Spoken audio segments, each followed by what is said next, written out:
Welcome to the Etsy Conversations podcast, featuring inspiring interviews with Etsy shop owners, hosted by Ijama Elazu.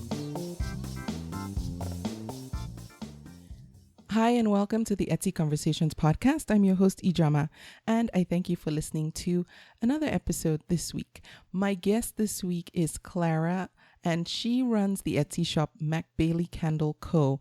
And she runs it with her husband, and they're both very involved in it. And I'm so happy to have another couple on because I know that there are couples who like to hear how other couples work together. So we're going to talk all about that. But before we do, Clara, thank you so much for being my guest and welcome to the podcast. Thank you. Thank you so much for having me. I'm excited. Oh, I'm glad to have you. And before we start, can you just tell us a little bit about you? Yes, I live in Charleston, South Carolina, and my husband and I have went to college here, and we actually met in college, and we both started working full-time jobs, and then we got married and had a baby, and when he was born, he started sleeping through the night, 6 months in, and we looked at each other and we're like, well, what do we do now? So we started making candles, and MacBailey Candle Co. was born. So it's been great. Now, Clara, you know that most people are doing like a double take and thinking and saying, did she say after the baby started sleeping through the night, they were looking for things to do? Because that's not usually the way it goes. So it's really not. Yeah. So did you and Rich always have this entrepreneurial spirit and know that you wanted to have a business of your own, or was it just something that came to you after you had your baby?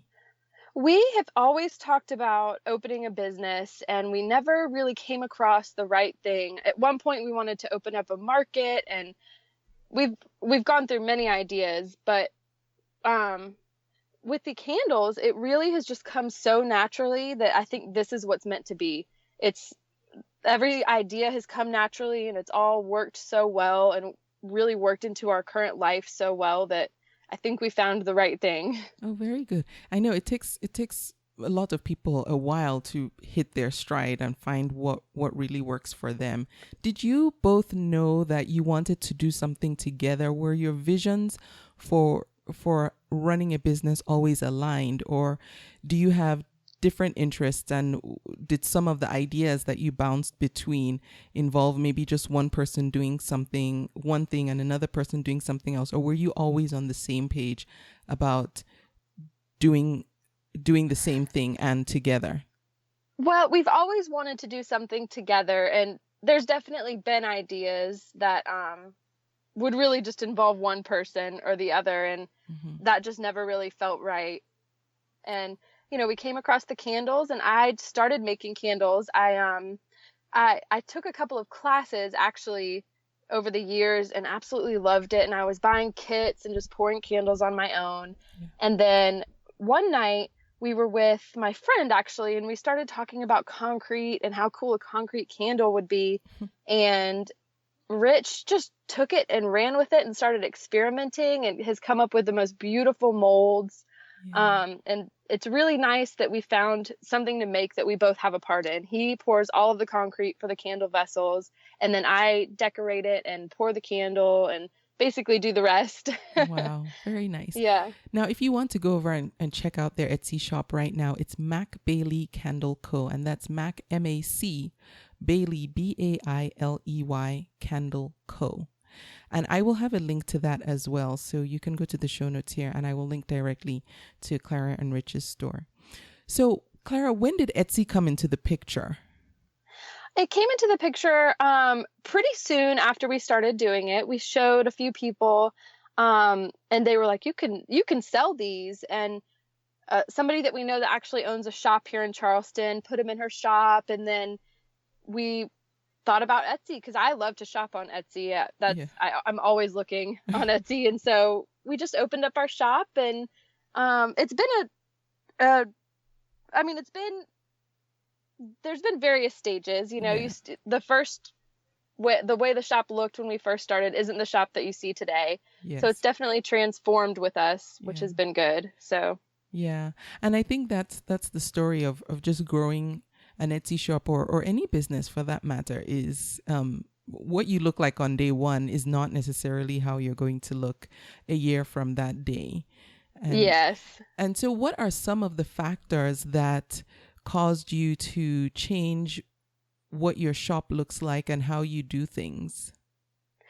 Well, we have our mold really has helped us that we pour the concrete into, and that's really transformed, and we have more of a streamlined look now. So we wanted our shop to really mimic that. Okay. So we went and got a logo and really have tried to streamline everything so that it all looks like it goes together and looks like a cohesive shop. Okay. And it does. I'm looking at it right now. Now, before you came onto Etsy, you were already familiar with Etsy as either just window shopping or actually shopping on Etsy. Did you have any reservations when it came to actually becoming a seller and a part of the marketplace in that capacity? Well, yes. I think the biggest reservation and the biggest hurdle that we have is that we're selling candles online. I mean, people like to pick them up and smell them and feel them. And once they do that, they usually buy in person, but it's hard to break that barrier online. Oh, yes. Yeah. So I've noticed a lot of our customers are people who have seen us in person or, seen us from a friend, or they just took the leap and bought one, and they usually come back to buy a second one. So that's definitely the biggest hurdle. I never thought about that. Yeah. Okay. So then do you spend time really focusing in your descriptions on how to describe the scents? Yes, we really try very hard to describe the scents. And we actually just came out with a new scent called Spring in the South. Ooh. And that has been really our first push to try to get the feeling of the scent out there without actually smelling it. Yeah. Do people, sorry, go on. Oh, no, go ahead.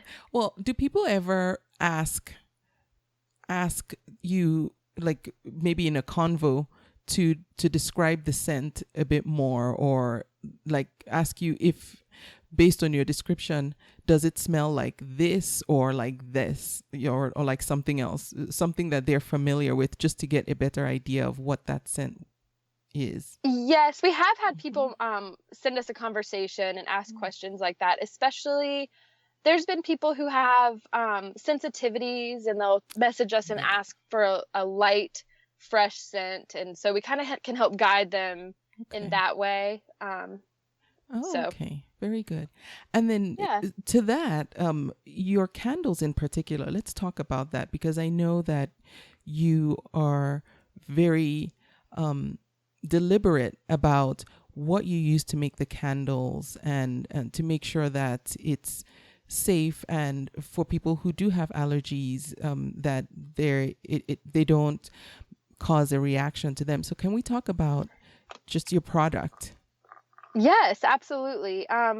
We make candles with 100% soy wax, and our scents are infused with natural essential oils, and we really do our best to make sure that everything comes from the United States and is made here.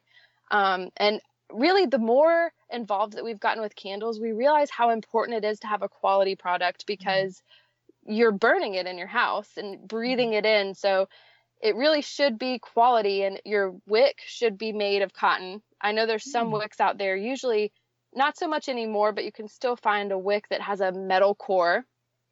And that's really bad, because that means you're basically burning the metal in your house. Right. Yeah, so always look out for that. If you're looking at your wick and there's a dark spot in the middle, just look out for that. And so, it's not legal in the United States, but some wicks actually have lead in them, and that's really bad. And a good tester for that is if you see that metal thing and you take a piece of paper and just rub it across the top of the wick. If it leaves a mark, you shouldn't ever burn it in your house. Oh, wow. Yeah. Wow, good to know. Yes. And so you use 100% soy wax, and are there other types of waxes, and did you try them, and how did you decide soy was the best? We actually have not tried other types of wax, just because I prefer to burn a soy candle. It has a nice burn. And there's other types of wax. There's paraffin wax, which really isn't the best. So I try to stay away from those, but there's other ones. I know there's coconut wax. I haven't tried that, and I know it's kind of tricky to work with, but candles that are made with that are very, very beautiful. And beeswax also is very cool. I haven't worked with that though. Okay. Coconut just seems to be popping up everywhere nowadays. Yes, it really is. It's like the magic fruit or not now. Everything is all about coconuts. I didn't know there was coconut wax. And who knew that you could do so much with a coconut? I know. I just eat it. Oh, and drink it. Or drink it. Yeah, exactly. Yeah. And so also you want to, with the candles that you make and the holders, you want to make them in such a way that they are reusable, so that if someone buys one of your candles, once the candle is burned, the holder can also be reused for other purposes, right? Yes, absolutely. And we put a lot of work into our vessels, so it makes me happy when I see people reusing them and using them for different ways. The most popular way is to use it as a planter, and it's soy wax, so you don't even have to rinse out the wax. You can just plant your plant right on top of the burned candle. And you can also rinse out the wax with hot soap and water and use it as a jewelry container or just a little bowl for your house. Okay. Well, good to know. Yeah. Do you and this is I'm just pulling this out of thin air just because I'm thinking, recycling and reusing. If a customer wanted to put more candle wax in to burn, is that something you would be able to do if they already had a holder that they previously bought from you? Is someone able to just pour, like if you make the candle and the scent that they want, just send a refill? We actually get that question a lot. Okay. People ask that a lot, if we can refill the candles. And yes, the answer is yes, we can. Okay. But we're not currently doing that just because the time and effort it would take versus the cost, it would be really, we're having a tough time with. I see. We do hope in the future to have a refill available that you could just drop right into your container. Okay. We're still figuring that out though, because you have to use a different type of wax if it's going to not be poured directly into the container. So that's going to take some research on our end, but hopefully in the coming months, that will be something that you see. Okay. Oh, good to know. Well, I'm glad other people are asking about it, because that was my first thought, was if I love the candle, I just want to put another one in. Yeah, absolutely. Now, after you got on Etsy, did you do, well, I should say not after, but before you got on Etsy, let's back up a bit. Did you do a lot of research about how to sell on there, or are you more in the camp of let's just start and figure it out as we go along? I did a lot of research, and I read Etsy has wonderful resources available when you're starting your shop. So I read a lot, and the biggest thing that I found and read about is how much the pictures matter. The pictures are the biggest thing in your shop, and it's really the only way for the person to see your product. So we've really tried very hard to get quality photography and to be able to showcase everything that way. Oh, very good. So do you do your own photography? Yes. Did you take classes? No, I did not take classes, but my sister-in-law actually gave us this really nice camera and gave us a lot of pointers. So we've just been learning as we go with the photography. Nice. Oh, nice. Yes. So when the Etsy resources that you used, are you referring to the seller handbook? Yes. Okay. Yes. Now, there's other blogs and things out there. If you just Google selling on Etsy, there's a lot of blogs and articles about starting your Etsy shop as well. Okay. So you did some research, you read up on it. At what point did you feel ready enough to open your shop? We opened pretty quickly, probably more quickly than we should have. Because when we first started, our pictures were not quality. We were taking them with our iPhone, and I probably should have, done put it all together first, but I was so excited to start and just put myself out there that we just went for it and have just built it as we went along. Yeah. So would you advise someone else who's listening and kind of on the fence? And I know there's somebody listening because I hear from people all the time who say, I'm going to start my shop, or I want to start my shop, but there's always something holding someone back. Mm-hmm. Is your advice to that person, just go ahead and jump in and figure it out, or get all your ducks in a row and then come? My advice, and this is just because this is my personality type too, is to just put it out there, because once you put that first thing out there, it's easier to change it later, and it's easier and you have more confidence in yourself to keep putting yourself out there. Yeah. So take that leap and go for it. Okay. Now, how soon after you opened your shop did you get your first sale? Do you recall?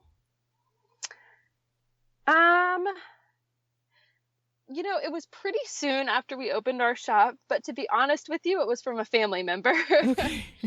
They were our first customer, and then it might have been about 2 weeks until we got our first real customer that found us on Etsy. Oh, nice. Yeah. Yeah. Now, when you got that first customer, not the family member, did they have a lot of questions before they made the purchase, or they just bought straight without asking any questions? They just bought straight without asking any questions.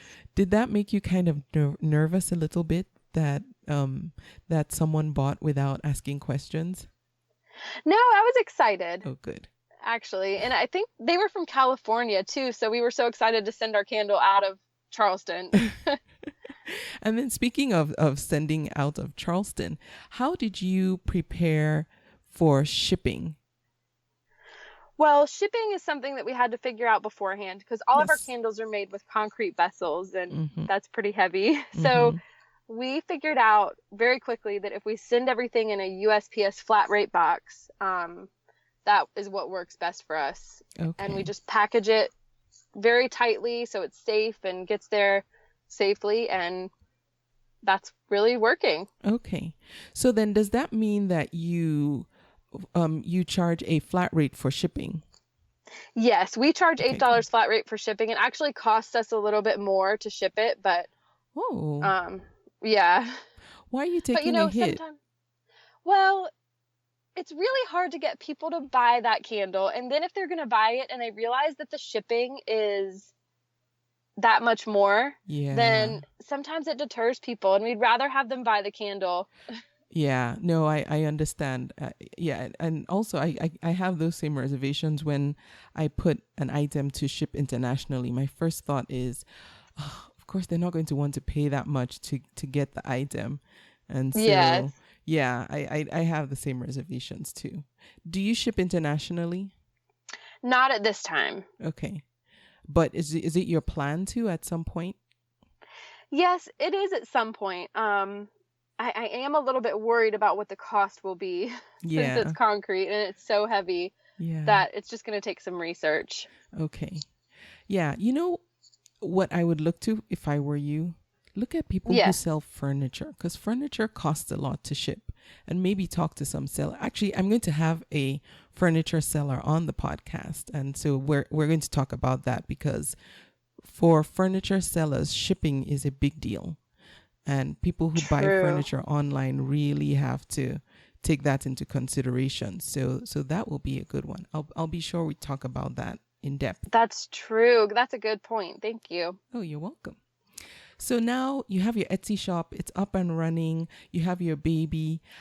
Do you and Rich work outside your home as well? Yes, we both have full-time jobs on Okay. top of all of this. Great. So we're not the only ones in the world. How do you handle life in general, running the business and the full-time job, and then of course, raising a child? It's all a balance. We do everything with the candles at night once he goes to bed, and then on the weekends, and we really can only make what we can make. I mean, if we actually have a huge order for a store right now in Charleston, and we're just having to come to terms with we can only do what we can do, and this is supposed to be fun and enjoyable, and we're trying our best to just keep it that way. And if it takes a little bit longer, then we make the whole thing by hand, the vessel, the candle, so it's just going to take time. And that's a great selling point when it's 100% handmade. I mean, including the vessel. I think just that alone puts a premium on what you're selling. Yes. And yes, it does. Do you find that, like, when you have these consignments for shops to sell your products, that they are willing to wait the extra time that it takes to make and create your candles? Yes, they are. Everybody has been very understanding. And it's not too long. I mean, we have about a month turnaround time for a big order. Okay. And everybody has been understanding. Yeah. So at the end of the work day, do you designate time each day to focus on Etsy related business, or do you have specific days of the week that you say, okay, on these days are when we'll do Etsy stuff, like respond to conversations, do some administrative tasks, or creating? I just try to keep up with that during the day as it comes. Okay. If I get somebody that sends me a conversation or a message, I try to respond immediately. Yeah. And if I can't, I'll respond as soon as I can within a couple of hours. So, I have to keep up with it every day. Yeah. Okay. And for creating, do you make the candles right when you get the order, or do you keep a stock of inventory just so that you always have some on hand? Well, the goal is to keep a stock of inventory, but we have not been able to do that. Because they've been moving so fast? Yes. Yeah. Every time we get, a stock built up, it's gone. Yeah. We sell it all, which is it's a good problem to have. That's a great problem to have. And not just that, and not just only that, but also you do not just individual sales. You also are open to wholesale, and you do wedding batches. So you're not just making one at a time. Is that correct? Yes, that's correct. We're actually on Etsy wholesale as well. And we have had a lot of orders for weddings.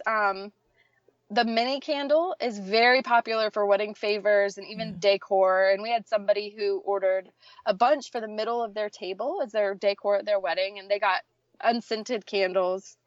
Just because when you have a lot of people eating, I think that's actually better to just have an unscented candle. So we can do that as well. Oh, absolutely. Was it always your intention to appeal to the wedding industry, or was that just a side effect of what you had already planned to do? Well, as soon as we made the mini candle, which is a little 1 ounce container, and it's made out of concrete still, we thought immediately that would be perfect for weddings. So that was the first thing we actually marketed it for and put our keywords on Etsy for wedding favors. And that's really what they've been popular for. Okay. And how easy or difficult was it to become part of Etsy wholesale? It's actually pretty easy. You apply to become part of Etsy wholesale, and then you can actually copy and paste your shop into your wholesale line sheet. And it just takes the listing straight from your shop, which has been so easy. Okay, very good. And then in addition to that, you guys went gangbusters. You also have a website that you sell from directly. And yes. That's MacBaileyCandleCo.com. Now, is that a pattern site, or is that an independent website? We use Squarespace for that. So that takes upkeep as well. Yes. And as soon as we change something on our website or our Etsy shop, we try to have them looking the same. Okay, I see. So how easy was it to navigate Squarespace and get your website up and running? It's more difficult than Etsy. Etsy is very user-friendly. Squarespace takes a little bit more learning, and you have to learn how to actually put your website together and create the pages and everything. Yeah. So that took more time, definitely. Okay. And then was it easy to set up the e-commerce shop as well? Or does that come as part of the package with Squarespace? Yeah, it came as the package that we bought. Yes. Oh, okay. Very nice. Mm-hmm. Okay. And so you do all the maintenance yourself on the website? Yes. Okay. Wow. You guys are busy. It's crazy. I don't know what's gotten into us. Well, it's good that you're going all out and growing both at the same time. Which would you say takes more of your time and effort right now?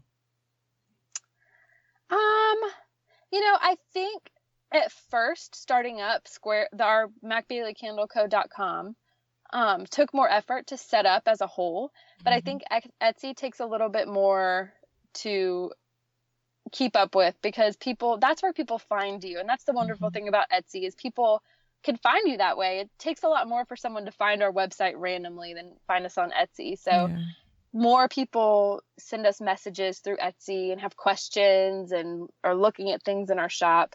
So I think day to day that takes a little bit more. Go on. Yeah, but it's great because people can find you. Yes, that's the biggest thing. I always tell people, yes, it's nice to have your own space on the internet, and it's a good thing, and you should. But if you want to get found, you have to be where people are looking already. And when they find you there, then you can say, oh, and by the way, I'm here too. But there's so much less effort to getting found when you're on Etsy than when you have your own independent site. So do you try to funnel some traffic or customers from Etsy when you get them into, not necessarily to your own website, but to a mailing list so you can keep in touch with them somehow? We don't actually have a mailing list that we're using at the moment.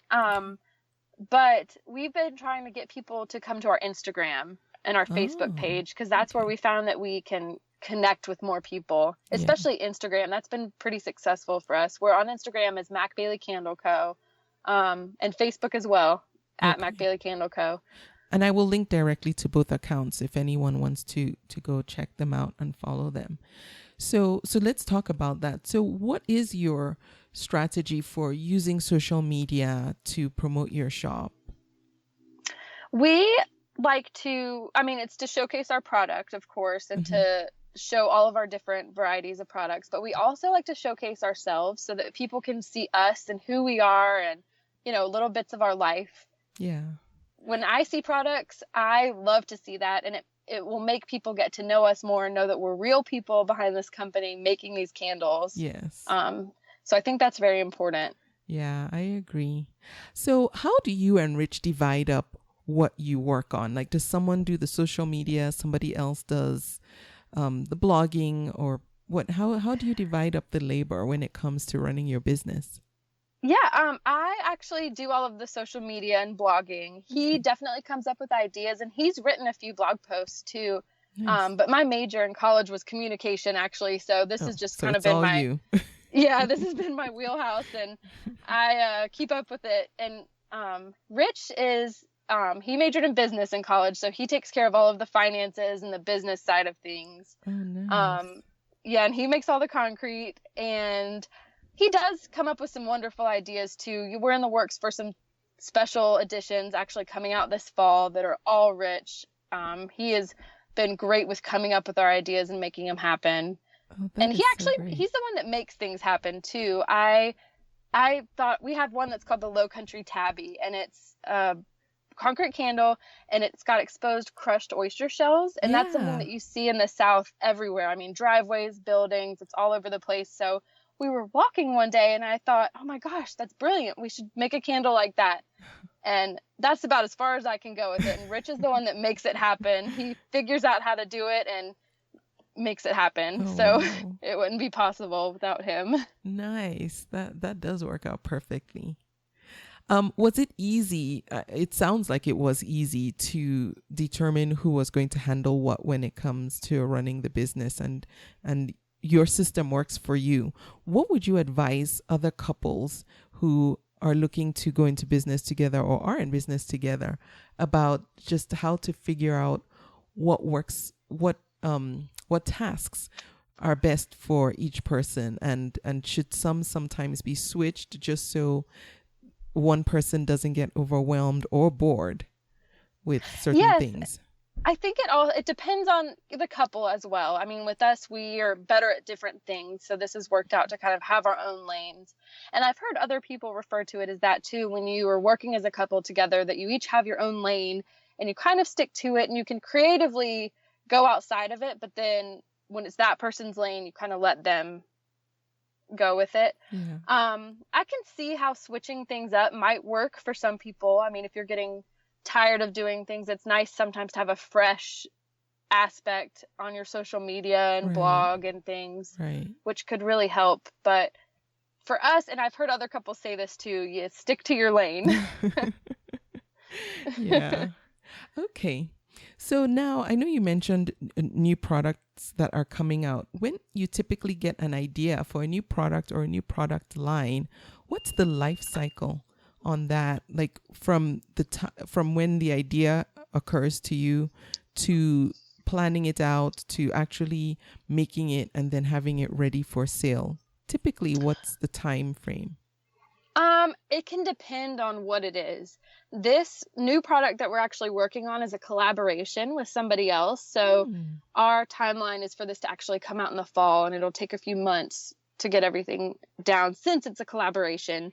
Yeah. But when we come up with an idea, and it could take probably a month to try to make sure everything works, to test burn everything, to make sure that we're giving out a quality product. Yeah. But as soon as we have it down, we like to just put it out there.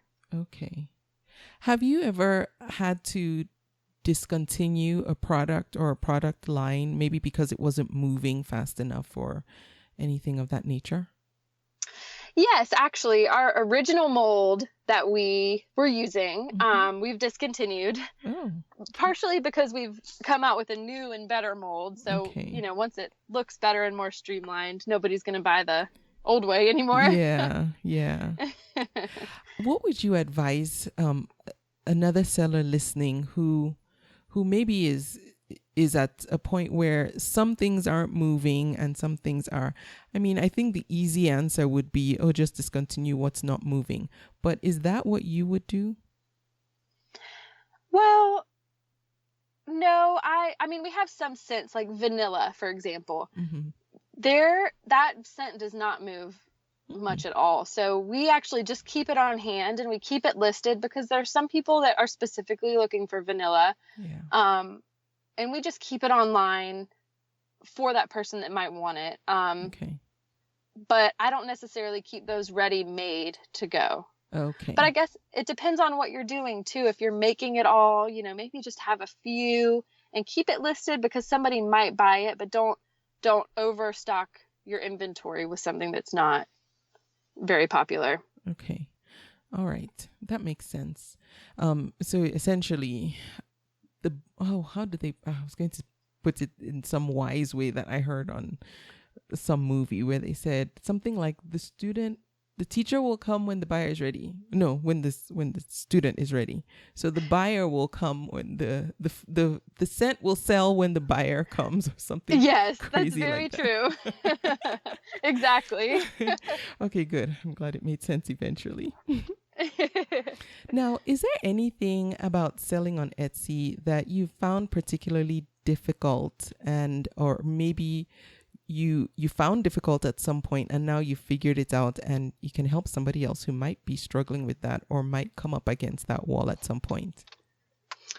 The most difficult thing that we've had is that we're selling candles, and those are very hard to sell online. It's incredibly hard because people want to touch it and feel it and experience it. So that's been our most difficult thing. As far as listing your items and talking to people, and most people are so wonderful, and I have good conversations with customers all the time. So that aspect is good, but sometimes you have to figure out how to put yourself out there depending on what your product is And social media has been our biggest help in that way, because we can keep reminding people what our scents are and put them in different scenarios to kind of have somebody imagine what it would be like to have that candle. Yeah. And of the social media platforms, which one do you think you're able to use the best to convey your message? I think Instagram. We get more activity on Instagram than Facebook by a lot. Pinterest as well. Pinterest has been pretty good, but Instagram has been very popular. And I think that part of that reason is that our main buyer is on Instagram. I mean, mostly women buy candles. True. Yes. So now I think, oh, sorry, I didn't mean to cut you off, but that makes perfect sense. yes. For social media, did you just jump in there, or did you have to learn how to use the different platforms? You know how someone is always talking about how to be better on some social media platform. Yes. Did you get into any of that, or did you just pretty much get on there and, hey, look, this is us, this is what we're doing, and just find the people who were into that just found you? Well, it's been a little bit of both. When we first started, I just jumped in because I use all these platforms for my personal accounts as well. So we knew how to use them, and we knew how to get out there and to reach people. But actually recently I've been listening to other podcasts actually that talk about marketing on Instagram and how to increase your productivity on Instagram and Facebook and Pinterest too. And that's been a huge help to me. Great. There's a lot of good information out there. Are there any that you can think of, any podcasts that you can think of right now that maybe we can share? I cannot remember the name, actually. I could probably look really quick. Okay. And while you're really, looking, I just searched social media marketing, and a lot of podcasts came up for that. Okay. Yeah. Actually, and you're actually, right. Yeah, the podcast I've been listening to the most is called Social Media Marketing. I was just about to say there is social media marketing, and yes, that's what they do. I actually just spoke at their conference they just had in March. Oh, cool. Which was it was my first time attending and speaking there, and oh my goodness, everybody needs to go for that. I know that sounds like a wide sweeping brush, and you always hear everything isn't for everyone, find what works for you. But in this case, there were so many different tracks that you can find a track that's for you, because they offer so much. It's so educational. That's what I found too. There's so many podcasts that, some are perfect for me, and I feel like they're talking directly to me. And, others don't apply to me as much, but they're still interesting. Yeah. And that's how the whole conference was, where I was like, okay, that sounds interesting, but this is what I need right now, so I'll go here instead. But I think it's one of those ones where they do diversification of topics really well. Yes, they do, and they have experts on there as well. Yeah, which is very helpful. Yeah. Okay, so all right, so Instagram is the best for you, and I hear that a lot lately from Etsy sellers, and I think it's because of the nature of running a business on Etsy, or an Etsy shop. It's very visual, so it makes sense that Instagram and Pinterest rank highly up there. Would you ever consider leaving, say, Facebook or other social media platforms just to focus on the two that really are giving you the most bang for your time? I mean, there's been times where I have considered not doing Facebook, because I don't reach many people on Facebook at all. But the thing about Instagram is that it's connected to your Facebook. So every time you do a post, you just click that Facebook check and it just posts it there too. So it's so easy that I'm just doing the same thing. That's what I do. And sometimes some of my posts I don't even put on Facebook. I just try to keep it to Instagram so that it's a little bit more special. And if you go to our Instagram, there's a little bit more that you can see. Yeah. You're right. That's true. Now that Instagram and Facebook are kind of under one roof, it does make it easier. Yeah, absolutely. Yeah, but if they were two different things, I probably wouldn't even do Facebook. Yeah. Yes, I know. I say the same thing all the time. And I always say, okay, I think I'm just going to call it quits with some of these platforms like Facebook and Twitter. Facebook, I don't think, just because, like you said, it's tied to Instagram and it's easy.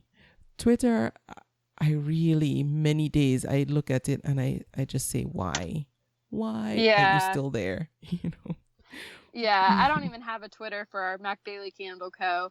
Yeah, there's a school of philosophy that says you should be everywhere, and then there's some people who don't believe that. I used to believe in the be everywhere philosophy, but I think I'm falling out of that camp because I don't do it well. Not because it doesn't work, but because I don't do it well. And I think if you're not going to do it well, it's not worth it. Yeah, but Twitter is connected to Instagram too, so if you're just putting posts out there and you already have a Twitter, it does make sense to just keep it and just check those boxes each time and put the same content out there. Yeah. Clara, you're not helping. All right. So let's talk about selling on Etsy. What's something about selling on the platform or in the marketplace that you really like? And then on the flip side, is there any feature that doesn't currently exist that you would like to see one day? I think that my favorite thing about Etsy is that people find us and that they can favorite our items, because I've seen many times where people come and favorite us and then they'll look at us for a while and we're right under their favorites, so they come back and buy once they've kind of thought about it and they don't lose our shop. Yeah, that's my favorite feature. I think that it would be nice if somehow my wholesale and my Etsy account were kind of connected, because the Etsy wholesale is very nice, but it's not set up the same way that my Etsy shop is. And I just feel like I can put myself out there a little bit better in my normal Etsy shop. Okay, I see. And the reason for that, and I'm inferring here because I just read an article the other day. Etsy wholesale Etsy actually acquired another company that does wholesale and brought it under their umbrella. Okay. So it actually is a different company, at least they were. So that's most likely the reason why it looks so different from Etsy, in that, Etsy bought them and bought their technology, bought the platform and all that. I don't think they changed it to look like Etsy, but because they wanted that wholesale part under their roof, right? They just adopted it as it was. So that's why I think it looks different. That. Yeah, and I can't remember the name of the company now. I just read an article the other day that said that's actually what Etsy wholesale is. They bought this other company, and I wish I could remember the name. If I remember, I'll put it in the show notes if anyone cares to know the background of Etsy wholesale. Wow. So maybe they will be more integrated in the future then. Maybe at some point. Because it is pretty new, I think. Yes, it's fairly new. And I can't remember exactly when they made the purchase. But yeah, it's fairly new.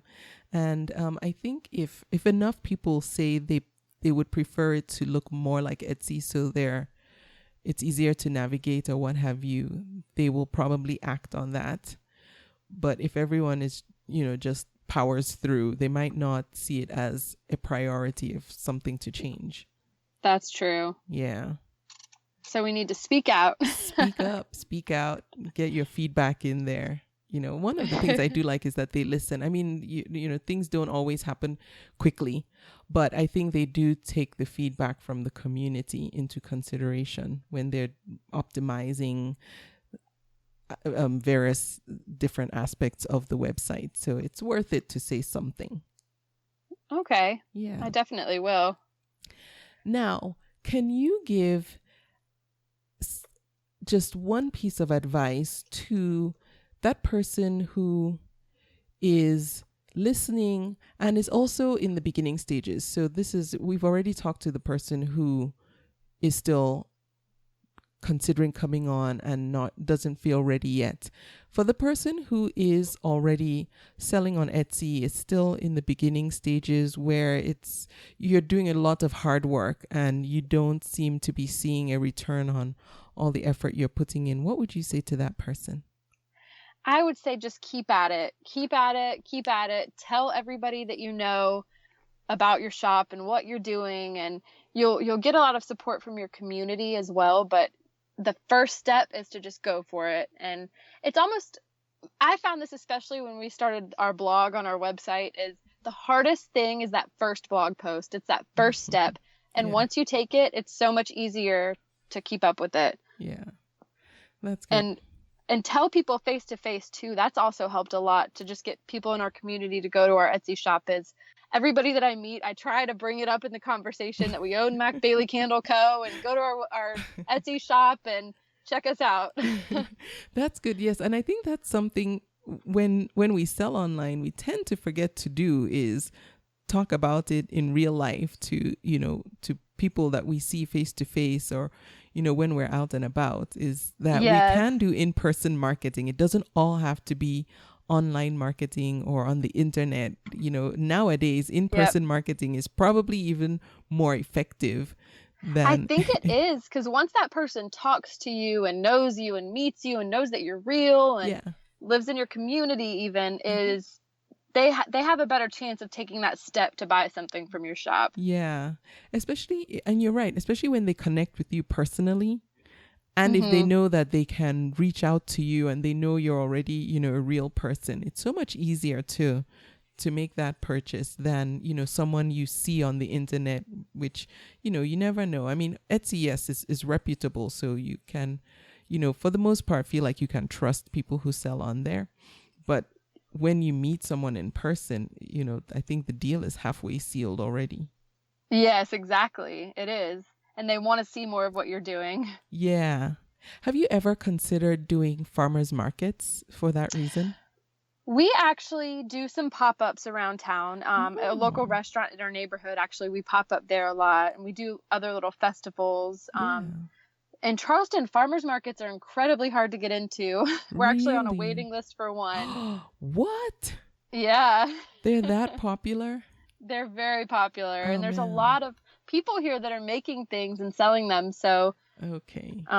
Yeah. Yeah. It sounds like California. Yeah. And I specifically asked about farmers markets because I know, and this is just my own inference, craft fairs, people kind of have an idea of what they're going to see and get, if they attend a craft show.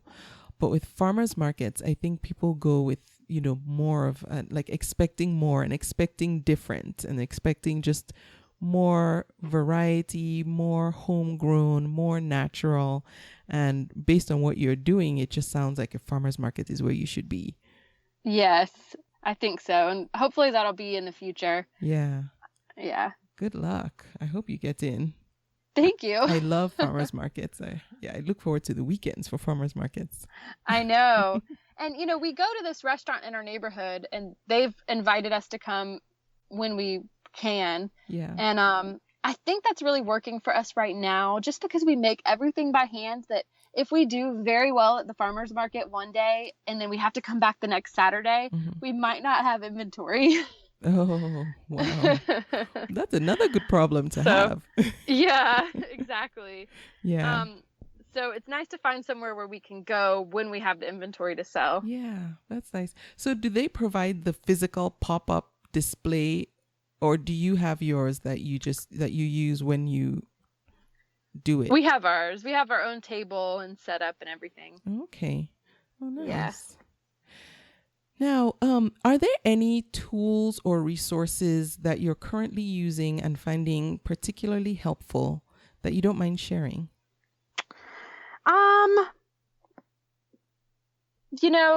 The biggest resource, at least on my end, it would be great if Rich was here because I know he has other inventory resources and accounting resources that he's used. I think Crafty Base is an accounting system for small, craft oriented businesses. Okay.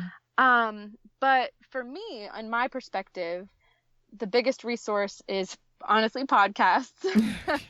Podcasts and blogs. I'm constantly out there trying to read more and learn more and figure out the best way to promote our business. Okay. Yeah. Okay, very good. I will link to Crafty Base. I think I've heard of it, but I'm not sure. And for anyone who wants to check them out, and you said they're an accounting system for craft-based businesses. Yes. Oh, that's kind of nice that's their specialty. Yes, and it is. Do you have an Etsy shop shout out? Anyone you want to recognize? Yes, my favorite Etsy shop right now at the moment is called Sweet 33. She is another girl in Charleston, and she makes fabrics that are inspired by Charleston. Oh, wow. And it's not as obvious as you can see, but once you start looking at her prints, it is actually a lighthouse in that design, or it is the bridge, and it's really cool and beautiful. And she makes pillows and tote bags and things like that, and it's really beautiful. And she also does pop-ups around Charleston as well. Oh, how did you guys connect? I actually haven't met her in person. I've just seen her work everywhere, and we actually have just recently bought some, and it's beautiful. Oh, wow. So you said it's Sweet, SWEET 33? No, SUITE. Oh, Sweet 33. Okay, yes. Okay. All right, good. I will link to her shop as well. It's Shop Sweet 33, right? Yes. Is it Emily? I believe so. Okay, great. So I will link to her shop, Shop Sweet 33. That's wow. Okay, sorry. Now I'm getting distracted looking at her shop. I just wanted to make sure I could find it. Okay. Now, Clara, what's the best way people can reach you if they want to get in touch? The best way is to send us a conversation on Etsy on MacBailey Candle Co. Okay. Or on Instagram would be the next way. Our Instagram is MacBailey_candle_co. Okay. Or you can also email us at macbaileycandleco@gmail.com. Okay. And I see that you have your email in your shop announcement. I think that's nice because then people know they can easily reach you. I always think it's nice when people know upfront that you're, not reachable isn't the right word, but yes, that we're able to communicate. Accessible. I know. Yeah. Yes, Yes, that you're easily accessible. Yes. Yeah. Yes. That just gives people so much peace of mind. And I saw that you had that up there and I thought, oh yeah, that's a good thing. Yes, it's nice to be able to contact a shop. And, there was actually one time this has happened that our candle was actually damaged in the mail. Mm. So it is nice for people to be able to contact you so that we can replace that easily. Yeah.